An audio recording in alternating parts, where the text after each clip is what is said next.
walk-in appointments versus standing appointments. Do you need one or the other? Is one more important? Do you need both? How cool am I? These are all questions we're going to get into right now on the Biz Talk.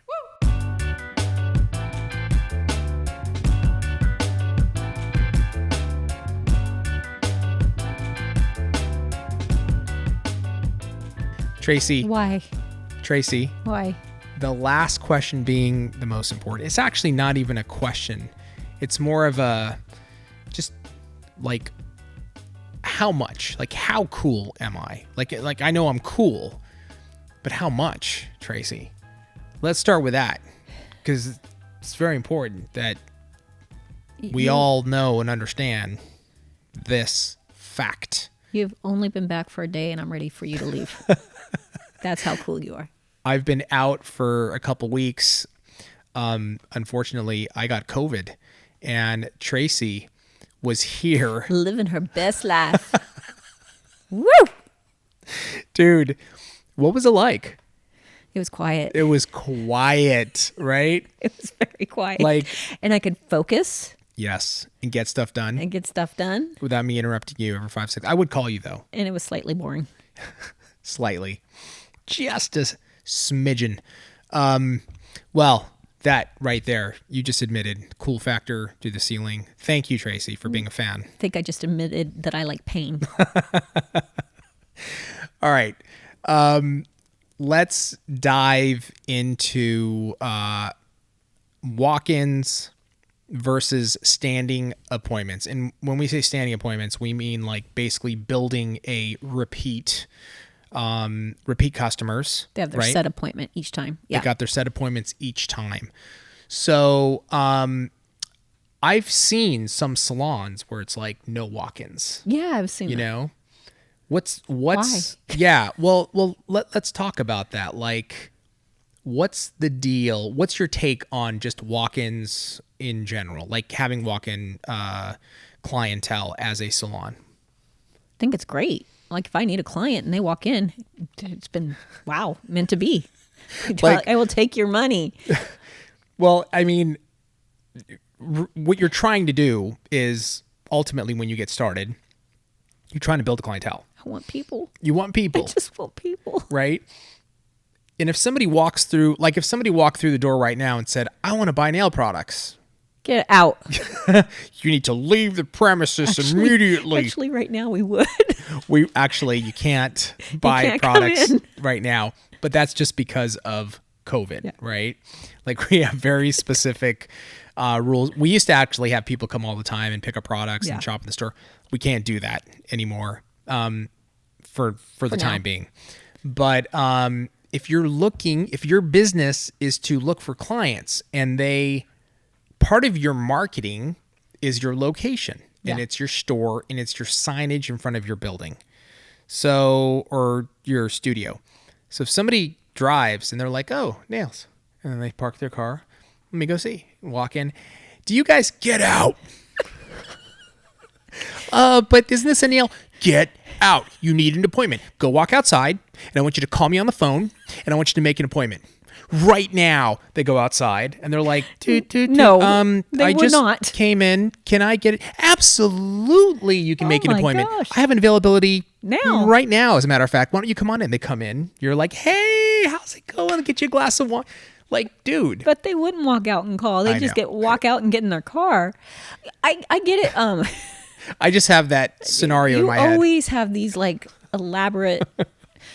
I don't think you guys know when we first started filming, or at least when I first started filming with you. Yeah. He would go, okay, what are we doing? Yeah. What are we doing? We're doing nails. Okay. Full set. Okay. But what's the situation? Yes. Oh my, they want nails. I want to do the nails and you're going to film it. Dude, I remember that. But there has to be a situation. Yeah, situation. What's up with that? Because like I wanted there to be like in real life, right? You have clients that walk in the door and they don't always have perfect nail beds. They're not always perfect clients. Yes. Like their real life salon is like somebody walks in the door and it's I'm having to deal with this problem. How do I problem solve? That's what I wanted. Yes, but you were a little more over the top with that. It'd be like, it's a fill. They're coming in for a fill for maintenance. Yes, acrylic. Okay. You'd be like, but what's the situation? I don't know. She just broke up with her boyfriend. Well, her dog just died. I don't know. Okay, but that was because of that particular video, that wasn't real time. It was every video we did. No. These were specifically how much? How much? Yes. Like, that's why I needed the sitch, because we had to put a price on it. Dude, need the situation. But how do you price out the dog dying? Well, that one you're going to give this set of nails for free. No. Because their puppy passed, No. and you're going to be nice, Tracy. No. Right? You can get another puppy on Jorge the way home. agrees. I don't even remember what we're talking about. Yeah, I know. We got way off track here. So, walk-ins. Yes. So part of your marketing is that you're not going to, go through this whole runaround. I mean, I've seen signs in front of stores or salons where it's like no walk-ins. It's like, that to me would be like, what, I can't go in and just see and check out the salon and inquire? Like, why would you do that? I'm trying to think and help us out, like put it in the comments, because maybe you have a situation of why you do it. Situation. Sorry. Hopefully your dog didn't die. So, yes. Maybe it's they have a completely full clientele. They have no reception. Sure. Okay. Oh, you know what I mean? No reception person to greet or to handle that kind of thing. So basically people walking in, especially if they are in a high traffic area, if they were having someone walk in all the time, maybe that's the reason. Like, I can't keep stopping and telling this person I can't even take them because I'm not taking clients. So maybe that's why. I could see that. I mean, even when you were fully booked, I had people in my salon that would take. Yeah. Okay. So you had like there's somebody that's going to be open. Right. Probably. Right. But then again, my salon was not in a walk-in area at all. Okay. But did you still have walk-ins? No. No, very rare. Very rare, because it literally was a business park office situation. Like, I see. It wouldn't be a place you'd pulled up and go, I expect nails to be here. I see. But that I had to make that decision, and that was okay because I wasn't looking for the walk-in clientele at that time. Right. Now, if I was looking to build, I might not have went into that area because of it. So is there I'm thinking at the beginning of when you start doing nails, walk-ins is probably going to be very important, right? Initially. Walk-in, call-ins, drop-ins. Whatever, right? Come crashing through the window. It don't matter. I want to do your nails. Well, that's what you think until they're standing in front of you and you're like, oh my God, I don't want to do anything. You start freaking out. But yeah, I mean, I loved it because my first salon that I went into was in a good, had good location, had good signage, was on a main street. So people would walk in and we didn't have a reception, but whoever was available or free could communicate with them or talk with them. Yeah. So that was great. And I fully love I kind of get just even people who are like, you know what, it's a walk-in kind of situation. I don't even take clientele on a regular basis. Yeah. Me, I like the certainty of it. Yeah. But a walk-in kind of salon where you have part standard appointments and part, there's people available whenever you want to walk in. I think it's great because I thrive on those kind of businesses right now because my schedule is not. Yeah. But you as a consumer and you as the business owner, you're like two different people. It is. Because you as the business owner, you built a standing only clientele. Yeah. But as a consumer, you like the freedom to choose. To choose. Yes. So what I'm saying is there's clientele for both. There is, man. It's a huge market. Yeah. Like there are people that just cannot schedule or know in next week what I'm doing, right? Yeah. It's why I cancel my Pilates.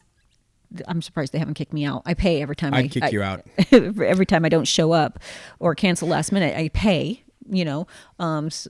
so it's good. But I just can't tell you what I'm doing tomorrow sometimes. Yeah. So it works out for me. Now, as a business, you're right. I like the certainty of like, okay, Habib's coming in 2 weeks. Jorge's coming in right after him. Yeah. It's lined out. I know what I'm doing. You would hate you as a customer. I would fire me. You'd be like, get out, Tracey. Oh, I pay well. What was I going to say?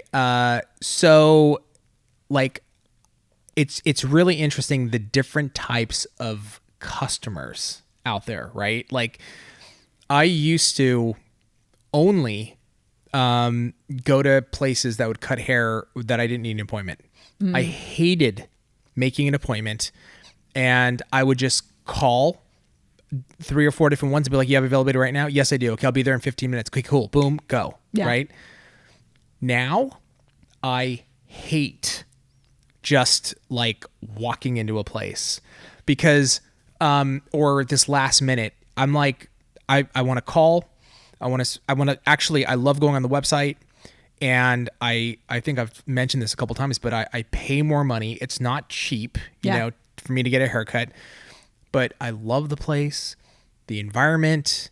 It's they treat my kid really well. They're great with kids. They have all kinds of cool toys for them, and also big screen TV where it's like I really go in and I chill. Yeah. And so I want to make sure I can go to that place. So 4 or 5 days ahead of time, I book it, you know, and I make sure I don't have a standing just because my hair grows at like I can go in every 3 weeks. Actually, my hair grows so fast, but I usually go in every month and a half. You never know because he just has a hat on. Well, I have a hat on, and my hair is buzzed now. So it's funny. Melissa's like, "Did he buzz his hair?" I'm like, "Yeah, it's been like that for a while." She's like, "I didn't notice." It's because I always wear a hat. Yeah, she's like, "He needs to grow it back out." Sorry, Mel. Don't worry. I'm like, he wears a hat. What does it matter? No. When I buzzed my hair, okay, and I walked out, my son, Theo, started crying. He cried? He cried. He was like, I don't like it, Daddy. And Mavette was on the floor. She's like, he hates your haircut, you know? And I was like, a lot of people don't like my hair buzzed. I don't care. That's the beauty of you made your me. son cry. I did. And then, like, this is funny, but I know I'm going off topic here, but during COVID, I didn't shave for 2 weeks, okay? And it just got, like, out of control. So I'm like, I'm going to mess with my son because he's very particular about, like, doesn't like my hair, doesn't like... So I shaved, but I left a mustache. Oh, no. And I walked out, and first of all, Mila, my daughter, she almost fell off the chair. She's like, you look ridiculous. She's just like pointing and laughing. And I walked out to Theo, and he just went, huh? Like, just started shaking his head. I'm like, okay, bro, I'm gonna go shave it. I just wanted to freak you out for 2 seconds. Buzzed head, like no hair. Gotcha. You're already embarrassing your children. Totally, man. Love Absolutely. it. I know. No, I love giving them shit. It's like the best thing ever. Sorry, off track. The whole point being is take what you can get. Take what you can get, man. Like, and you don't know, it can turn into a standing customer, like what happened to me. You know, I was jumping around, and then I found this place, and then I was like, dude, I love this place. And now I don't have a standing, you know, every 2 months or whatever, but I book it like a week ahead of time and make sure that there's availability. And I love this place. So I'm a fan of that. But in the end, I like what you're just saying is, like, why would you, there's no like badge of like, oh, you take walk-ins, you have a walk-in badge. Ew, gross. Like, it's like, customers. You take money? Ew. Ew, gross. You're building your business? Disgusting and filthy. A lot of my clients, my original clients, were either a walk-in or just happened to be ringing whoever, all the different places in a phone book trying to find an appointment for that time. Wow. So, I mean, you build your clientele that way. That's how it is. If you can have an awesome location for a salon, you want foot traffic. You want people seeing it and then coming in and ultimately booking. And then when you get to the point to where it's like, okay, I'm totally full, you start building a waiting list, even better. Yeah. Right? Yeah. And even if you can't take them at that moment, them walking in, seeing your salon, seeing the atmosphere, you greeting them very nicely and going, I'm busy right now. We don't have any time. Here's my Instagram. Here's check it out. Here's text me if you want an appointment, and we'll get something booked for you. Yeah. For tomorrow or whatever. And just that. Okay, I did kind of want to walk in and get them done, but I really liked the place and I liked her and I checked out her Instagram. You know what? I will go ahead and wait a couple days until she can do me. Absolutely. There's no loss. Being nice, being courteous, welcoming them when they walk in the door. But in the end, take what you can get. Let us know in the comments below, how did you build your clientele? Did you have some real strategic marketing strategy, which I would love to hear about? Was walk-ins a huge part of your strategy? And if it was, what was the experience? Would love to hear about it. Comments. Thank you, Tracey. Thank you. Thank you guys so much for joining us, and we'll see you next time on the Biz Talk.